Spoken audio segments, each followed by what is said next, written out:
ভাই রে ভাই, এটা কি হচ্ছে? এটা কি দেখছি? কি কি কি এটা কি হচ্ছে?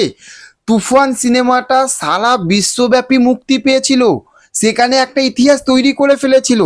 তারপরে সেটা box office collection, show collection, সব কিছু দিক থাকতে এবং আবারও নতুন ইতিহাস তৈরি করলো ওটিটি প্ল্যাটফর্মে।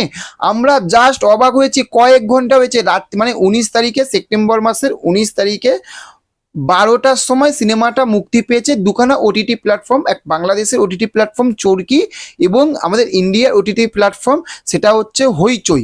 এই দুটো ওটিটি প্ল্যাটফর্ম মুক্তি পেয়েছে এবং আসতে না আসতে কয়েক ঘন্টার মধ্যে সাকিব খান আবার ইতিহাস গড়ে ফেললো। ভাই, এই সিনেমাটা কোন মানুষ দেখেনি? সবাই দেখেছে। বাঙালি হিসেবে যারা সাকিব খানকে ভালোবাসে তারা সবাই দেখেছে। এই জন্য কিন্তু এই লেভেলের একটা বক্স অফিস কালেকশন এসেছিল, তাই না? ওটিটি প্ল্যাটফর্মে এইরকম মানে হিস্ট্রি ক্রিয়েট করে, কি হিস্ট্রি ক্রিয়েট করেছে সব কিছু বলছি। ভিডিওটা দেখতে থাকো, মানে ফাটিয়ে দিয়েছে। আমরা জাস্ট অবাক হয়ে গেছি, এটা কি হচ্ছে। এবং সবথেকে বড় কথা, এই কয়েকদিন আগে মানে 19 তারিখে তুফান সিনেমাটা মুক্তি পাওয়ার কয়েকদিন আগে ইউটিউবে পাইরেসি হয়ে গেছিল। এইচডি লিঙ্ক, তার আগে তো পাইরেসি হয়ে গেছিল, সেটা হচ্ছে হলপিন লিঙ্ক একটা পাইরেসি হয়ে গেছিল। তারপরে এইচডি লিঙ্ক একটা পাইরেসি হয়ে গেছিল ইউটিউবে। তারপরেও ভাবুন সাকিব খানকে মানুষে কতটা ভালোবাসে, কতটা কতটা কতটা ভালোবাসে বলে আজ সাকিব খানের তুফান সিনেমাটা আবার কয়েক ঘন্টার মধ্যে চরকিতে এতদিনে যা সিরিজ যা মুভি মুক্তি পেয়েছে তার থাকতে সব থাকতে বেশি ভিউজ পেয়ে গেছে সাকিব খানের তুফান এই সিনেমাটা, বুঝতে পারছেন?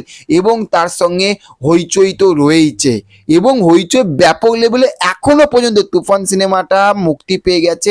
এখনো পর্যন্ত তুফান সিনেমাটাকে নিয়ে এখনো তারা প্রমোশন করে আছে। তার কারণ এই কিছুক্ষণ আগে তুফান সিনেমাটা আবার নতুন করে একটা ট্রেলার লঞ্চ করেছে এবং মানুষ সেই ট্রেলারটা আবার দেখছে। তাহলে ভাবুন তুফান সিনেমাটাকে মানুষ কি লেভেলের পছন্দ করছে, আবার নতুন ইতিহাস তৈরি করলো। আমি শুধু ভাবছি আর 3টে দিন, মানে আর আজকে হয়ে গেল একদিন, আর 2টো দিন, মানে টোটাল 3 দিন হয়ে গেলে এটা কি রেকর্ড গড়বে। পাগল করা রেকর্ড করবে, পাগল করা।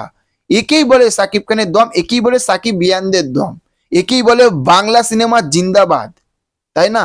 তো চলুন, দেখা হচ্ছে পরবর্তী ভিডিওতে। চ্যানেলে যদি নতুন হয়ে থাকে চ্যানেলটিকে অবশ্যই অবশ্যই অবশ্যই সাবস্ক্রাইব করে দেবেন, তার কারণ ভালো ভালো এই রকম ফাটাফাটি ভিডিও কিন্তু আপলোড করবো। Okay, thank you, have a nice day, tata, bye by.